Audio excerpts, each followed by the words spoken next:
à tous et à toutes, je vous souhaite la bienvenue dans ce nouvel épisode de mon podcast Off the Mat. Alors je suis en direct avec Caroline, yoginiste, qui est, si je ne me trompe pas, Caroline, je t'appelle Coraline, tout va bien, tu es en Italie. Oui, je suis en Italie depuis quelques jours maintenant, à la frontière avec la France. Voilà, et on arrive à se connecter, t'as vu, c'est un monde merveilleux. Bali, Italie, France. Magnifique. Bah oui, parce qu'en effet, là, c'est la fin du confinement pour la France. Vous êtes parti quand ? On est parti il y a une petite semaine maintenant et aucun souci à la frontière pour arriver en Italie et poser nos bagages ici. Donc, tant mieux, et ça fait du bien de retrouver cette liberté physique. Caro, je suis hyper contente de t'avoir sur le podcast. Ça fait, je ne saurais même pas dater depuis quand je te suis parce que déjà je te suivais bien avant de te connaître. On s'est rencontrés l'année dernière à Bali justement quand tu étais de passage. Je crois que c'était en vacances justement. Oui, mais alors moi je vais rectifier parce qu'on s'est rencontrés, la toute première fois qu'on s'est rencontrés, c'était un événement des Amazones. Mais oui, je me rappelle, on a même fait une photo en pincha devant la piscine. Exactement, on avait fait cette photo ensemble. Donc moi, c'est vraiment la première fois que je t'ai rencontré. Mais peut-être tu m'as rencontré après, je sais pas. Mais t'as raison, c'est vraiment la première fois où on s'est rencontrés. Mais tu vois, j'ai pas oublié, hein. Je me rappelle de la photo. Et donc après, on s'est revus à Bali l'année dernière.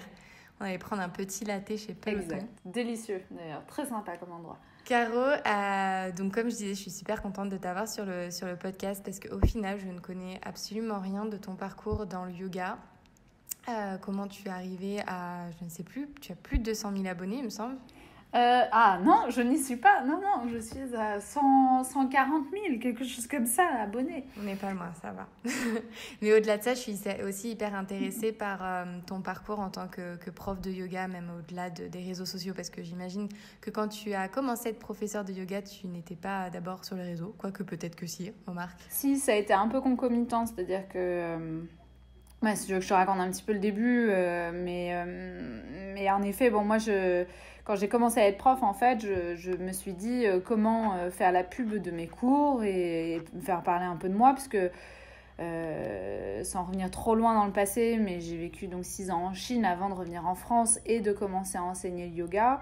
Et du coup, j'avais aucun lien en France, que personne ne me connaissait, je ne connaissais personne, et du coup, je m'étais dit comment faire ma pub facilement et gratuitement aussi. Donc du coup, en effet, Instagram, à l'époque, n'était pas encore aussi développé. C'était 2015. Je parle à l'époque comme une vieille, mais c'est ça. J'ai commencé du coup à faire quelques photos, voilà, juste pour dire, voilà, je suis prof de yoga, je viens d'arriver, j'enseigne, tel jour, telle heure. Enfin voilà, j'ai commencé comme ça. Donc ça a été concomitant, ouais.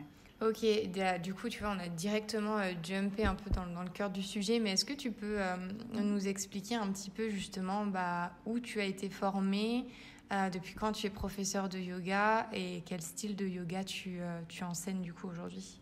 Oui, bien sûr. Alors moi, j'ai été formée par Louisa Sear, S-E-A-R, qui est une professeure australienne qui fait des formations de 200 heures chaque été en Indonésie, à Ubud, presque là où tu es. Et j'ai fait ça, donc j'ai fait cette formation en 2015, un peu par hasard. Puisque en fait, dans la transition entre la Chine et la France que j'avais décidé de faire, j'avais adopté une petite chienne qui s'appelle Sacha, qui est toujours dans ma vie d'ailleurs, qui est à mes pieds là maintenant, et que je devais, pour la ramener en France, je devais attendre 1 mois pour les résultats, etc. Et je devais du coup, je m'étais dit, plutôt que de rentrer en France, revenir en Asie pour repartir, et vu que j'avais pas de grands moyens, je me suis dit, je reste en Asie. Et pourquoi pas finalement approfondir cette pratique que j'avais régulière en Chine pour mon propre plaisir, simplement découvrir un peu plus le yoga. Donc j'avais fait la formation sans jamais penser devenir prof. Et je suis rentrée en France avec mon diplôme et ma Sacha, la petite chienne. Et c'est là que ça a commencé. J'ai commencé, je me suis dit, mais pourquoi pas, après tout, pourquoi pas enseigner ? Et de fil en aiguille, ça s'est développé. Voilà. Je vais revenir sur ton enseignement un peu après. On fait un petit peu le chemin dans l'autre sens pour une fois, mais c'est pas grave. Parce que tu es devenue prof de yoga et avant ça, évidemment, tu avais ta propre pratique. J'ai 2 questions. La première, est-ce que quand tu as fait ta formation de prof de yoga, tu avais dans la volonté de devenir prof de yoga ou tu l'as fait vraiment pour ton enrichissement perso? Et ma deuxième question, c'est depuis combien de temps tu faisais du yoga avant de faire ta formation? Ouais. Alors moi, non, quand j'ai fait la formation, c'était vraiment purement pour moi. C'était pas du tout dans l'idée de devenir prof. Je me disais, il y a des enseignements. J'avais vaguement entendu parler d'autres choses que des asanas, des pranayama, tu vois, une histoire éventuelle du yoga et tout. Donc je me suis dit, bon, pourquoi pas, j'aurais peut-être ça dans une formation. Et pour répondre à ta deuxième question, ça faisait à peu près, je dirais 3 ans que je pratiquais le yoga, 2-3 ans.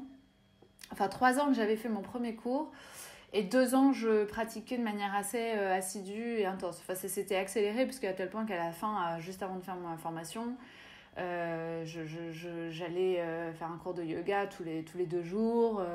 Voilà, donc c'était vraiment devenu une pratique assez intense pour moi et quasi quotidienne. Ok, et je me demandais aussi, qu'est-ce qui a fait en fait que tu allais en Chine? Alors, je suis allée en Chine au tout début pour mes études, dans le cadre de ma dernière année de master que je faisais à Dauphine dans l'environnement, le développement durable. Voilà.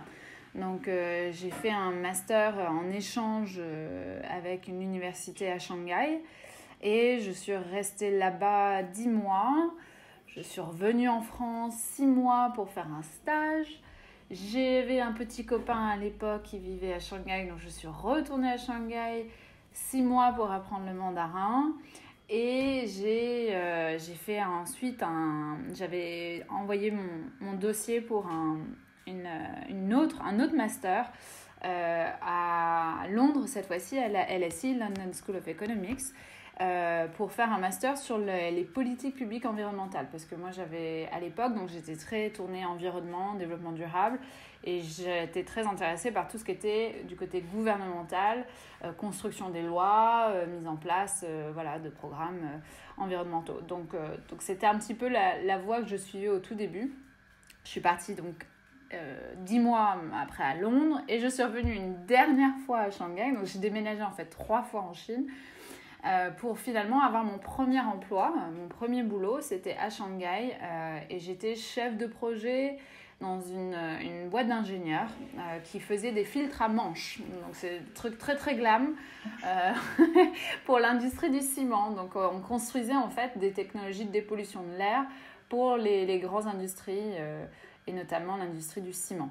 Voilà, donc j'étais pas dans les structures étatiques, mais j'avais un amoureux à Shanghai, j'avais un super boulot pour commencer avec des vraies responsabilités, et donc c'est comme ça voilà, que j'ai fait mon chemin à Shanghai, tout ça sur quasiment 6 ans, quoi, au final. Et qu'est-ce qui t'a amené finalement dans le yoga? Est-ce que tu as trouvé dans le yoga une forme d'échappatoire? C'était quelque chose qui t'a aidé peut-être dans une période qui était difficile, ou c'est juste, voilà, tu as voulu t'ouvrir à une activité physique nouvelle? Alors au tout début, je crois que c'est pour, comme 90% probablement des pratiquants de yoga, c'était l'aspect juste physique. C'était vraiment, je connaissais rien au yoga, c'est une amie qui pratiquait beaucoup et qui m'a amenée, qui m'a dit un jour, mais pourquoi tu viendrais pas avec moi à un cours? Et je me suis dit, bah c'est bien, parce que je fais pas nécessairement, je courais pas mal à l'époque, mais j'avais arrêté parce que je m'étais fait mal, et puis c'était pollué en plus à Shanghai. Donc du coup, je m'étais dit, bah pourquoi pas, voilà, pratique physique, je vais me dépenser, je vais me faire du bien. Et puis au fur et à mesure, et assez rapidement à vrai dire, j'ai compris que ça jouait sur beaucoup plus que simplement le corps, ou en tout cas qu'au travers du travail du corps, et je travaillais aussi plein d'autres choses, de l'ordre plus de l'émotionnel, du psychique, et en ça, moi ça j'ai adoré, parce que je me suis dit, c'était en effet une période aussi un peu compliquée. Justement, le petit copain avec qui j'étais, on a rompu, j'étais pas nécessairement très très bien dans mon boulot, Et de fil en aiguille, du coup, je me suis dit, mais c'est devenu beaucoup plus qu'une pratique physique, c'était devenu vraiment un échappatoire émotionnel, voilà. Et j'ai compris très vite que ça allait devenir envahir des sphères de ma vie beaucoup plus que je ne le pensais, quoi, à la base. Tu sais, je me demandais comment ça se faisait que tu parlais aussi bien l'anglais. Je crois que j'ai ma réponse. Voilà, c'est à force de passer du temps en Chine avec des Américains notamment, parce que bien que j'ai été en Chine, en fait, c'est très... on passe beaucoup de temps entre expats. Donc au final, je parlais plus anglais en effet que français et encore plus que chinois. Et c'est à la fin de ta formation que tu t'es dit je veux lâcher mon travail et je veux devenir prof? Non, c'est arrivé après en fait. Même à la fin de ma formation, je pensais pas nécessairement devenir prof. Je suis rentrée en France avec donc Sacha sous le bras et mon diplôme. Je suis rentrée pour tout dire chez mon père alors que j'allais avoir 30 ans. C'était un peu dur parce que j'avais gagné mon indépendance quasi totale avec ce boulot. J'avais l'impression d'être une vraie adulte, quoi, tu vois, le truc. Et puis j'arrive finalement un peu tanguy, retour chez papa, machin. Et en fait, c'est à ce moment-là où vraiment la réalité est arrivée, quoi. Il y avait un principe de réalité qui était comment je fais maintenant, comment je gagne ma vie, qu'est-ce que je fais, quoi. Et c'était un peu une remise à zéro où je me suis dit, voilà, il y a 2 choses essentielles que j'aime bien et des choses aussi que j'aime pas. Déjà, qu'est-ce que j'aime pas, c'était l'aspect boulot dans une entreprise, un aspect très corporate que j'avais pas adoré de mon expérience en Chine. Et qu'est-ce que j'aime, j'aimais 2 choses essentiellement. C'était le yoga qui avait pris une grande place, et la déco d'intérieur, l'aménagement, l'architecture. Ça a toujours été un truc qui m'avait attirée, qui m'attire. Et devenir architecte d'intérieur en France, quand tu as 0 diplôme et un mini portfolio, ça marche pas du tout. Donc très vite, je me suis dit non. Et puis le yoga, je me suis dit, et pourquoi pas?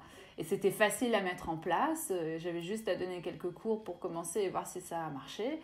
Et puis voilà, beaucoup plus simple que d'aller démarcher des clients pour faire des projets d'architecture d'intérieur. Enfin voilà.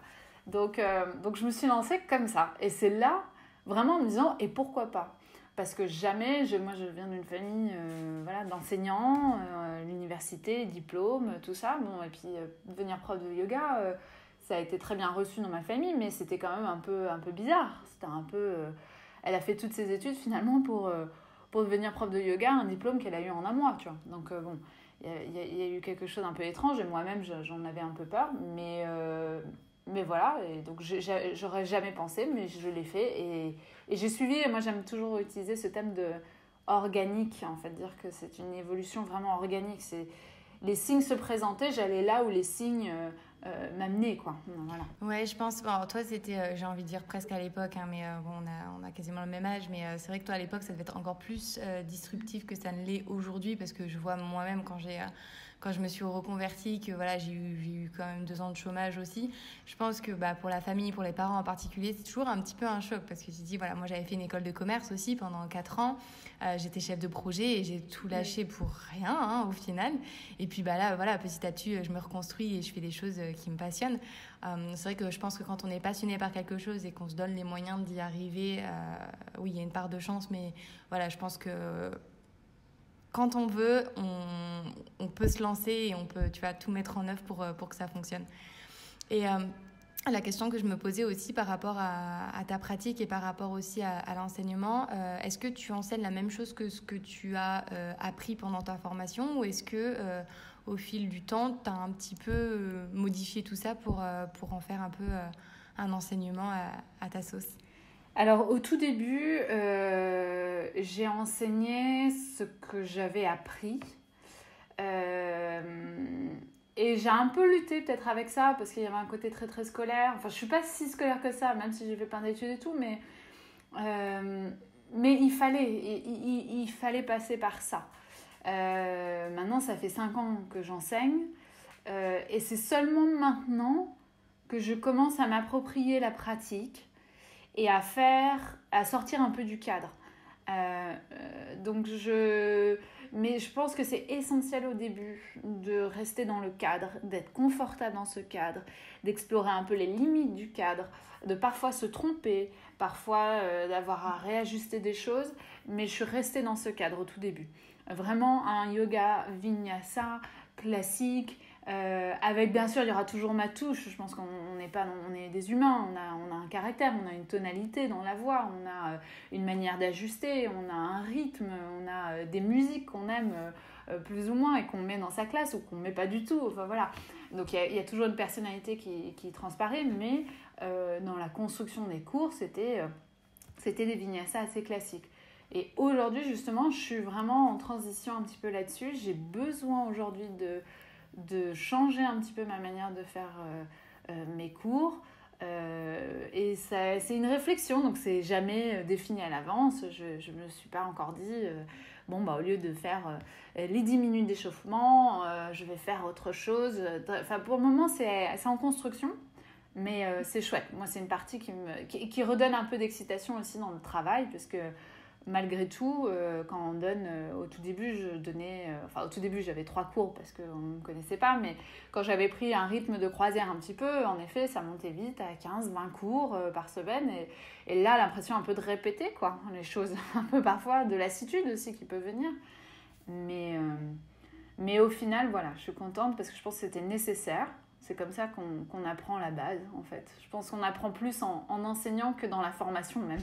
In fine, c'est vraiment très lié à l'expérience même de l'enseignement que l'on apprend, quoi. Ça, c'est clair. Bon, ça, je pense en plus, c'est dans un peu tous les métiers. Parce que moi, tu vois, au final, c'est un peu dur de dire ça, mais au final, en école de commerce, j'ai pas le sentiment d'avoir appris énormément de choses. Mais au final, d'avoir appris énormément de choses quand j'étais en entreprise. Ouais. Et pour le yoga, je trouve, c'est très juste ce que tu as dit quand tu as utilisé justement le terme de cadre. Je pense que quand tu sors d'une première formation dans 200 heures, t'as pas forcément encore les épaules parce que tu te sens peut-être pas encore la légitimité à enseigner quelque chose qui t'est propre. Ça, je pense que c'est assez normal. Et je pense que c'est important aussi d'explorer tout ce qu'on nous a appris, tous les outils qu'on nous a appris, de garder une structure parce que ça nous donne un cadre, une sécurité. On se dit, voilà ce que je fais, au moins je sais que c'est correct. Et je pense que, comme tu l'as très bien dit, avec la pratique aussi bien de l'enseignement, mais associée à ta propre pratique personnelle, avec le temps, tu parviens à développer une façon d'enseigner qui t'est plus propre et qui se fait aussi un peu de façon naturelle. Tu vois, tu as tendance à un peu prendre ce que tu mets dans ta pratique, ce qui te va à toi et ce que tu trouves fonctionne bien pour ensuite l'incorporer dans ton enseignement. Moi, justement, là, tu vois, ça va faire même pas 1 an que j'enseigne, mais peu à peu, je commence à ressentir, tu sais, parfois un peu ce que tu disais, ce phénomène de lassitude et d'avoir envie d'intégrer des choses que moi je fais parce que je trouve que ça fonctionne pour moi et j'y crois. Et j'ai envie aussi de transmettre ce que moi je ressens aux autres. Non, oui, c'est tout à fait ça. Mais c'est sain d'avoir ce sentiment-là. Parce que si tu l'avais pas, et je pense que maintenant le yoga est tellement, a été décliné sous plein de variations. Il y a eu des excès, clairement aussi. Et je pense que c'est peut-être des personnes justement ou des écoles qui ont voulu se défaire du cadre dès le début et ont créé des choses qui n'ont pas beaucoup de sens et qui sont même parfois dommageables pour les gens, je pense. Mais bon, donc c'est sain, je pense, de se dire, de se retrouver en tant que jeune prof entre guillemets au début et se dire bon, je me lasse, mais en même temps, allez, je me réaccroche au cadre qu'on m'a donné pendant ma formation et je vois ça comme une première phase, voilà, dans mon enseignement. Et pour le moment, je reste là-dedans. Et puis après, je pense que les plus belles choses, elles prennent du temps à se créer et que finalement, la plus belle chose, ce sera le jour où chacun, on pourra faire notre enseignement avec notre propre vécu. Mais ça prend du temps. Et c'est pas en 6 mois, c'est pas en 1 an, c'est pas en 2 ans. Enfin, en tout cas, moi, je trouve que ça m'a pris beaucoup plus de temps. Et 5 ans, déjà, je crois que c'est pas mal.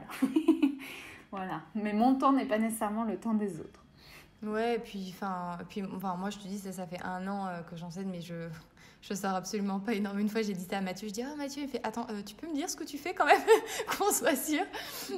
Ça va, c'était ok. Mais je pense que voilà, quand t'es prof de yoga, c'est aussi un métier créatif. Et moi, je pense aussi c'est une des choses qui a fait que ça m'a plu dans le métier, c'est de te dire que voilà, tu peux te renouveler à l'infini dans les flows et dans ta façon d'enseigner. Et tu peux y mettre vraiment ta touche à toi.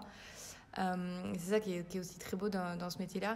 Et je suis assez d'accord aussi quand t'as dit qu'aujourd'hui, on a mis pas mal de choses sous le nom yoga.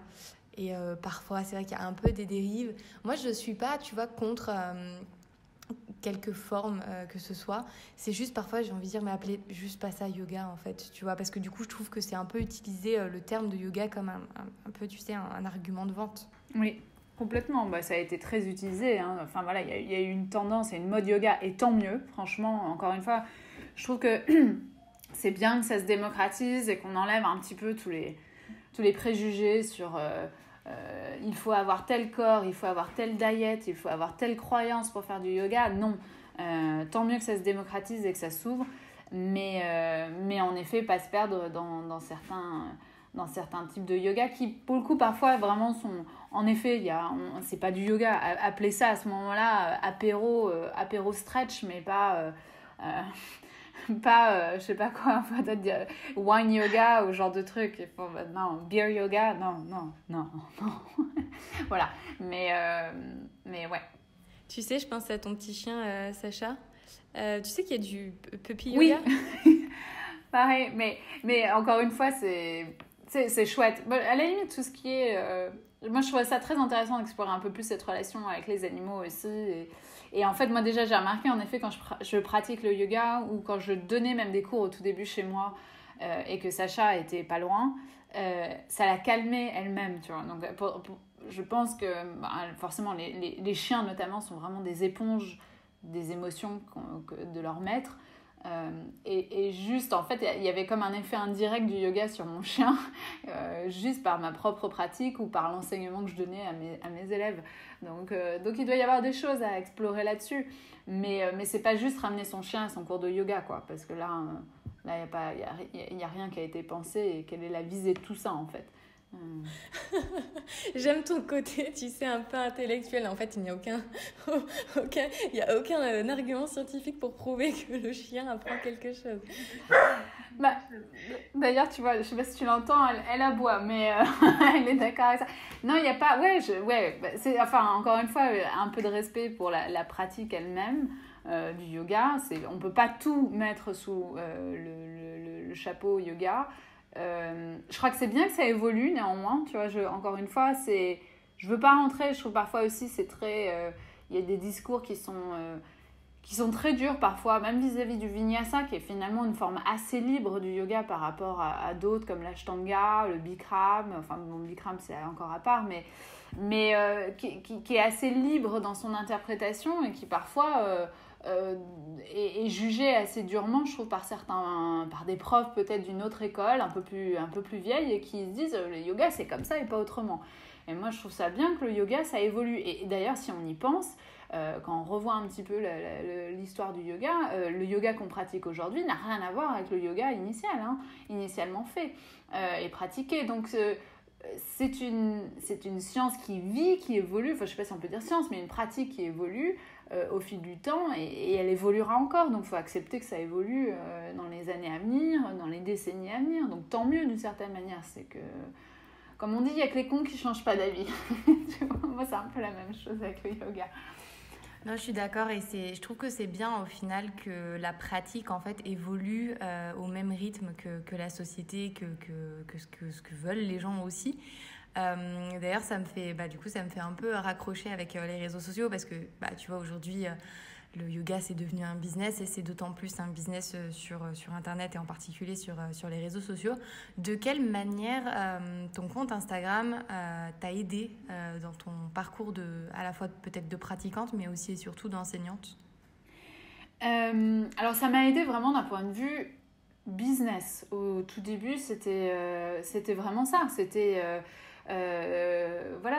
j'avais peut-être aussi, je pense que moi il y avait l'aspect très esthétique de la photo, parce qu'Instagram c'est une plateforme avant toute photo, avant même de texte ou d'information, donc il y avait le côté la jolie photo. Moi ça me plaisait bien, créer une jolie photo, créer quelque chose de joli à partir d'un corps, d'un asana, voilà. Ça, j'aimais bien, et puis ça me permettait en même temps de communiquer. Donc, c'était vraiment un côté business. Aujourd'hui, ça a un peu modifié. Je pense que ça m'a... j'aime... Depuis le début, moi, il y a toujours un truc qui m'a un peu titillé dans le yoga et dans mon enseignement et dans ce que je voyais qui était communiqué. C'était le focus vraiment sur le yoga asana. Alors que tu sors, tu vois, d'une formation où tu apprends plein d'autres choses, y a un marché du yoga qui est extrêmement formaté pour qu'on n'enseigne que les asanas, ou quasiment. Et je me suis toujours dit un petit peu... et le reste, on en parle quand, en fait? Et donc moi, bien sûr, je veux dire, j'enseigne les asanas essentiellement. Je ne suis pas prof de pranayama, je ne suis pas prof de méditation. Et donc, je suis très dans ce marché et ce business du yoga asana. Mais ça n'empêche que moi, dans ma pratique personnelle, il y avait tous ces autres aspects de réflexion, d'analyse un petit peu, tu vois, du lien corps-esprit qui m'intéresse, qui m'a toujours intéressée et que j'avais envie un peu d'écrire. Et finalement, Instagram pour ça, c'était chouette aussi parce que certes, il y avait la photo, il y avait l'aspect joli, la beauté des choses, de l'asana, etc. Et il y avait l'aspect aussi texte, où là, il y avait quelque chose à dire et plus à voir, plus à montrer. Et voilà, et du coup ça a été aussi un petit peu un moyen pour moi de parler, de dire quelques mots, tu vois, des choses très simples. Il n'y a rien de... Enfin, c'est juste mon expérience. Ah tiens, j'ai remarqué ça dans ma pratique, ça a amené à cette réflexion, ou voilà, ce genre de choses. Mais, et Instagram pour ça m'a aidée. Et d'ailleurs, les gens aujourd'hui me disent souvent... c'est cool parce qu'il y a de jolies photos, mais il y a aussi un texte derrière. Parfois, le texte n'a aucun intérêt. Je pense que mon post d'activement derrière est plus sur l'humour, etc. Mais c'est alterner un petit peu, finalement, de temps en temps des réflexions et parfois des choses légères et plus de l'ordre de l'humour. C'est vrai que pour ça, tout ce qui est réseaux sociaux, plateformes, tu vois, digitales, c'est aussi un bon moyen de communiquer des choses au-delà des asanas. Moi, tu vois, c'est pour ça aussi que je trouve que c'est assez merveilleux et c'est pour ça que j'avais aussi lancé le podcast pour pouvoir aussi parler aux gens en fait de ce qu'il y a derrière le terme yoga et pas simplement des postures parce qu'au final, les postures, c'est...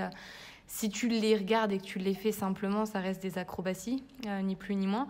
Par contre, si tu comprends déjà d'une part derrière les bénéfices qu'il peut y avoir aussi bien sur le corps et sur l'esprit, déjà tu en apprends un petit peu plus.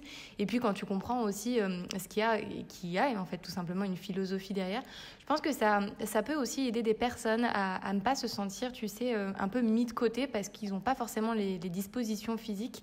Et moi, c'est un peu ce que je dis à chaque fois, c'est en fait le yoga, c'est pas un grand écart, c'est pas un équilibre sur les mains, tu vois. Et ça, c'est pour ça aussi, tu vois, c'était une bonne motivation. Et là, moi aussi, j'ai plein de petits projets que je suis en train de créer pour justement amener le yoga chez tout le monde et peu importe ce que tu peux ou pas faire avec ton corps, puisque c'est pas vraiment l'objectif, tu vois. C'est important de vraiment comprendre l'objectif. Et tu disais aussi les mots. Ouais, les mots, ça, c'est super pour s'exprimer sous une photo. Mais les mots, je trouve qu'il y a plein de choses à faire sur le travail. Même juste en tant que prof de yoga, tu vois, dans le discours que tu as, dans les mots que tu emploies, dans tout ça, il y a tellement de choses à retravailler qui peuvent être magiques et qui peuvent donner beaucoup plus que simplement apprendre, encore une fois, à s'étirer et à faire le grand écart in fine. C'est finalement toujours ce chemin vers la posture. Et une fois même qu'on est dans la posture, qu'est-ce qui se passe derrière ? Il y a tout un travail autour de tout ce qui est autour de la posture qui est vachement intéressant et qui est à développer, je trouve, à fond. Comment est venu ton nom The Yoginist ? Alors, mais ça c'est drôle parce que je pense que c'est... Au final, c'est peut-être ce vers quoi je vais vraiment aujourd'hui. Enfin, je devais avoir un pressentiment un petit peu de ce qui allait se passer. En fait, déjà, il y avait beaucoup de noms pris, Yogi Caroline ou Yoga by Caroline, tout c'était déjà pris, donc je ne pouvais pas. Mais yoginiste, en fait, pour moi, c'était le mélange de yogini, donc la pratiquante femme de yoga, et therapist en anglais, donc thérapeute en français, qui était plus le travail du mental. Et ça, c'est quelque chose... D'ailleurs, j'ai créé là récemment un hashtag que j'aime bien inscrire qui est From Body to Mind. c'est comment au travers du corps on travaille finalement l'esprit. Et c'était finalement une de mes premières expériences en yoga en tant que pratiquante, c'était de comprendre que ah bah tiens, au travers de mon corps je travaille mon mental et je travaille mes émotions et je travaille tout ça. Et donc du coup The Yogini, ça vient de là, c'était l'idée de je pratique le yoga yogini et en même temps il y a le travail du mental. Donc voilà, je me suis amusée avec ça, ça n'existait pas et ça sonnait bien.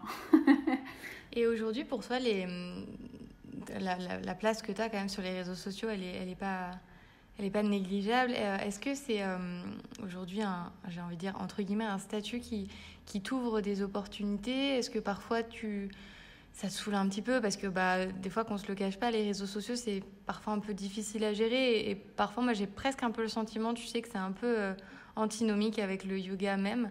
Est-ce que tu as un avis là-dessus? Alors, complètement d'accord avec tout ce que tu viens de dire, c'est-à-dire que, bon, d'abord, oui, ça m'apporte des opportunités de travail, des opportunités aussi, moi, de créer mes propres choses aussi, ce qui n'est pas toujours évident au tout début, quand on commence, on n'a pas forcément une audience qui nous écoute, qui nous regarde, qui nous suit, donc bien sûr, ça ouvre des opportunités. Mais c'est aussi beaucoup, pour moi, de questions, de sources de questionnement assez régulièrement. Au tout début, bien sûr, il y a cette question essentielle qui est est-ce que le yoga c'est compatible avec Instagram compatible avec le yoga? En ça, j'ai réussi, entre guillemets, à me donner une réponse assez claire, c'est que le Instagram, c'est un outil. Et en fait, ce qui va compter, c'est qu'est-ce qu'on fait de cet outil, comment on l'utilise. Donc c'est pas parce qu'on est sur Instagram qu'on est un mauvais yogi ou qu'on est un mauvais prof de yoga, tu vois.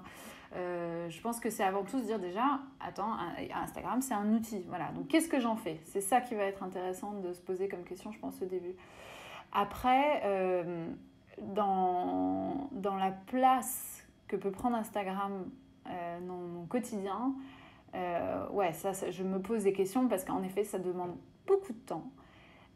Ça peut être parfois angoissant parce que tu peux vite tomber dans les chiffres, tu peux vite tomber dans oh, je suis moins à la mode ce mois-ci, qu'est-ce qui se passe? Et où c'est des super accroches pour ton ego, pour ton anxiété. Moi, j'ai des tendances anxieuses assez bien marquées.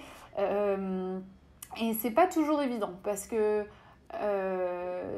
tu veux pas faire semblant.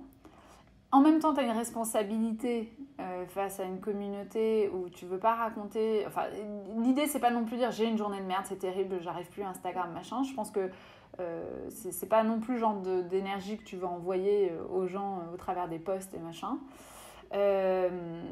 Mais c'est pas évident, tu vois. Même là, m'exprimer, j'ai un peu du mal à avoir une réponse claire parce que c'est clairement, moi, très souvent, j'ai besoin de recalibrer un petit peu l'équilibre entre Instagram et mon quotidien. Et mon quotidien, c'est aussi mon enseignement. C'est-à-dire que je ne veux pas devenir plus ce qu'on appelle aujourd'hui influenceuse que prof de yoga.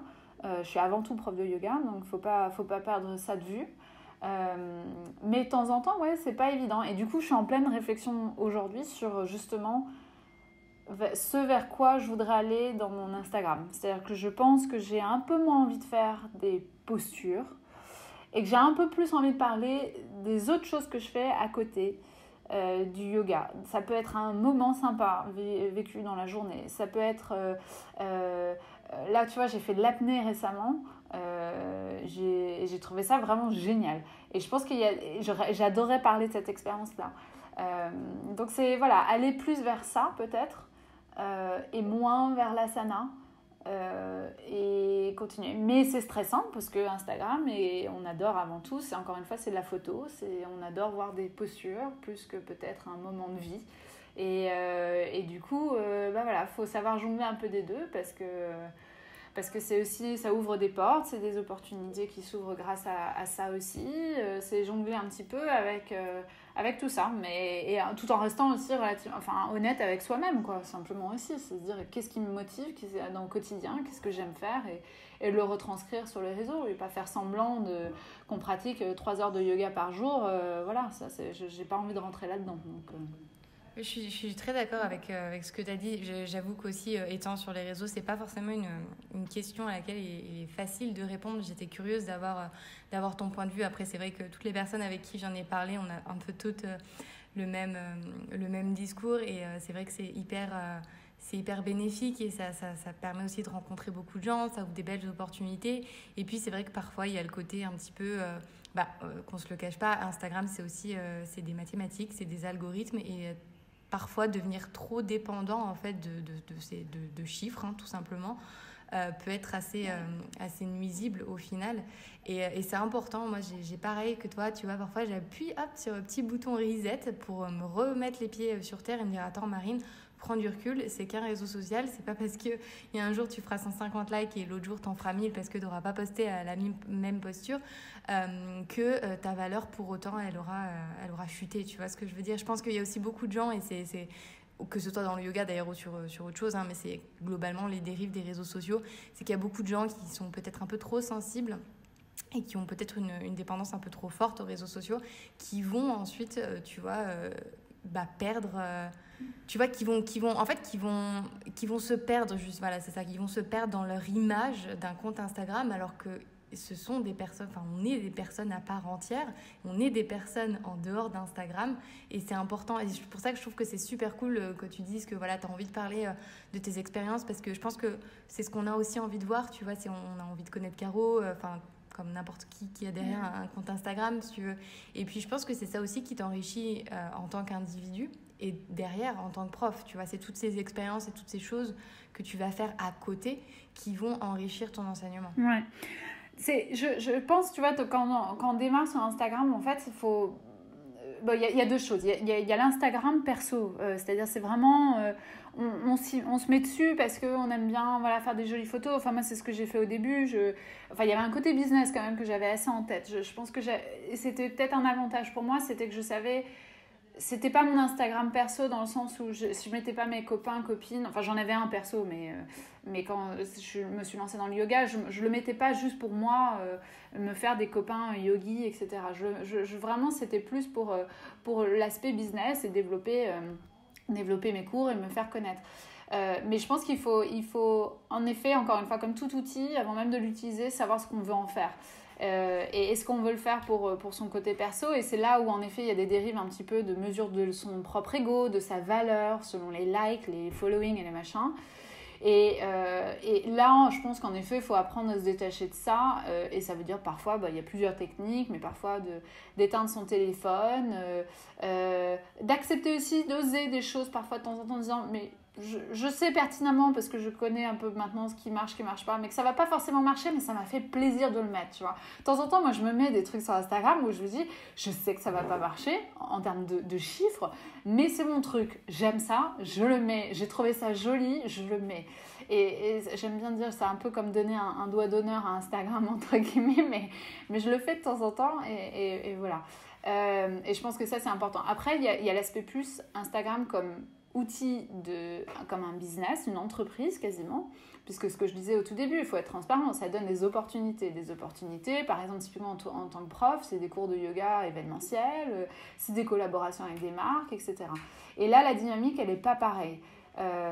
C'est-à-dire, même si les chiffres sont pas bons, moi j'ai appris, je le prends pas comme une mesure de ma valeur personnelle ou en tant que prof de yoga, mais par contre, en tant que valeur d'entreprise, entre guillemets, voilà, ça a un impact. Et ça, ça serait faux de ma part de dire que si mon compte il marche moins bien en termes de likes, de chiffres, etc., c'est pas grave.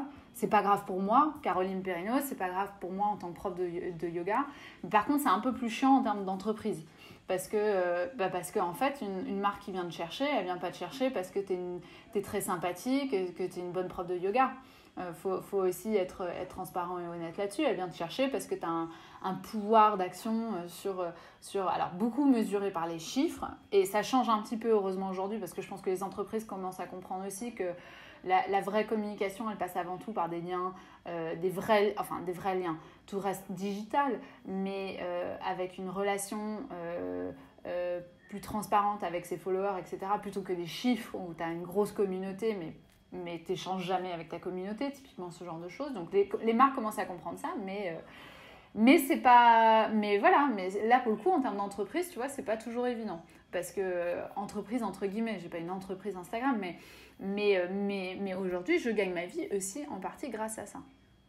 Donc, et pour aller au fond du sujet, c'est que quand tu demandais, bien sûr, on n'a pas besoin d'Instagram pour être prof de yoga. Je pense que c'est pas nécessaire.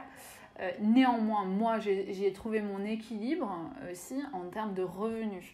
Parce que être prof de yoga, ça a plein de charme et c'est génial et je veux jamais perdre ça.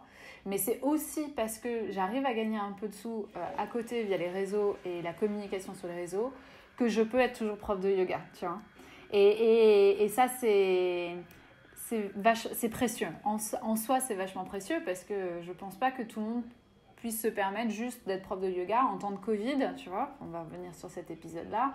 Je m'estime très très heureuse par rapport à beaucoup de mes collègues et potes profs de yoga qui eux n'étaient pas sur les réseaux et ont galéré sérieusement pour enseigner et qui aujourd'hui se posent la question est-ce que je peux toujours enseigner, tu vois. Donc voilà, il faut aussi être réaliste, on vit dans un monde de marché, de business, voilà, il faut gagner sa vie aussi pour payer son loyer à la fin du mois et Instagram pour ça, moi, m'a aidé à trouver un équilibre entre donner des cours et pas en donner 20, 25 par semaine, mais en donner peut-être moins, mais avec plus de plaisir, me donner du temps aussi pour penser mes cours et voilà. Mais en ça, du coup, les statistiques ont leur importance. Ouais, bah tu vois, justement, tu as répondu à la question qui était ma prochaine question, qui était si tu avais des conseils à donner, tu vois, à des personnes qui ont envie de débuter un compte Instagram ou un compte Instagram sur le yoga. Je pense que voilà, la réponse, tu l'as donnée, c'est de définir son objectif avant tout pour savoir ce que tu veux communiquer et la manière dont tu veux le communiquer. Toi, justement, tout ce confinement, etc., est-ce que tu as été actrice, est-ce que tu as donné beaucoup de cours en ligne ou comment tu t'es positionnée par rapport à cette situation ? Alors moi je suis par nature, je vais rentrer dans les trucs un peu poussés, exagérés peut-être, mais je suis taureau, je suis signe de la terre, tu vois, et je suis un peu lente, je suis un peu un gros paquebot qui quand il y a un changement de direction à prendre, prend son temps. Donc j'ai pas été ultra réactive quand il y a eu le Covid. Mais ça n'empêche que j'ai donné des cours en ligne et que ça a été un mal pour un bien. Ça a été un peu douloureux parce que je me disais je sais pas si j'aime ça. J'avais bien sûr déjà donné des cours moi en vidéo enregistrés, mais pas nécessairement des cours live.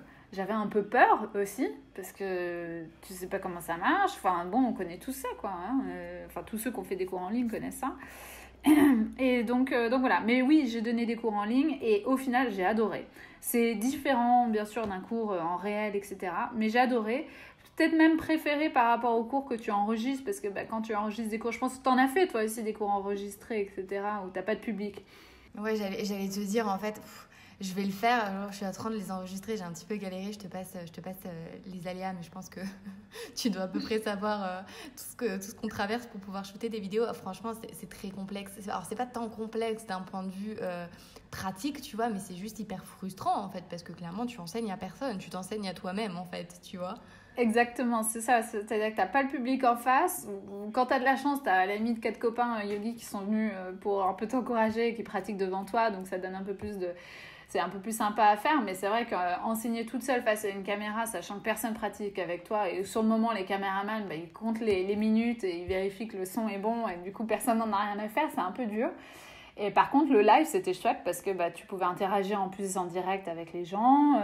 Et puis voilà, ce que je mentionnais au tout début, tu vois, le fait qu'on était connectés juste avant, au même moment, et que les ondes finalement traversent un peu l'univers, on était chacun confiné chez soi, mais en même temps, tu sens l'énergie. C'est con, hein, mais je suis pas prof de yoga pour rien non plus, mais tu sens l'énergie quand tu donnes un cours, même si les gens sont pas en face de toi. Mais le fait de pratiquer, de faire les mêmes mouvements dans des espaces différents, mais dans un temps commun, ça, c'était chouette. Et ça, c'est toute la différence du cours par rapport à un cours enregistré pour une vidéo. Donc moi, j'ai bien aimé. Bien sûr, c'est très différent du cours en présentiel parce que c'est encore une autre énergie. Et il n'y a rien qui remplace ça, mais vraiment chouette. Donc, ouais. Mais tu vois, je vais te dire, je pense exactement la même chose que toi. Et au début, j'étais vraiment très, très, très dubitative par rapport à l'idée. Au final, j'ai adoré. J'ai vraiment adoré. Et d'autant plus pour moi qui habite à Bali et qui n'ai pas du coup l'opportunité d'enseigner à des élèves en français ou avec les personnes justement, les élèves français que j'ai un peu laissés sur Paris. Mais quel plaisir en fait, tu vois, de pouvoir recréer en fait des cours comme ça à distance.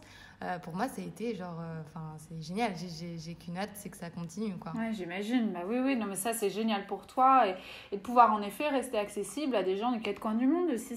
Ça permet de mélanger un peu plus aussi les pratiques. Moi, je suis pour.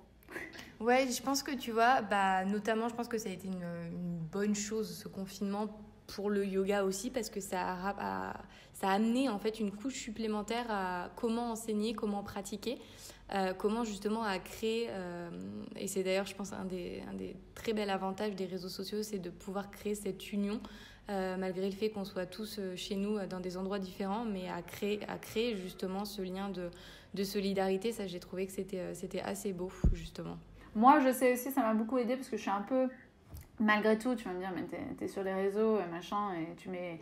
Enfin, je mets pas tout sur les réseaux, mais je m'expose pas mal, mais un peu timide, entre guillemets. Quand je donne des cours, j'ai souvent un peu la frousse. J'ai encore ce truc, comme un acteur qui monte sur scène, un peu la frousse avant de monter sur scène devant des gens. Voilà, je me dis ce qu'ils vont aimer. Bon, je me pose beaucoup de questions, bref.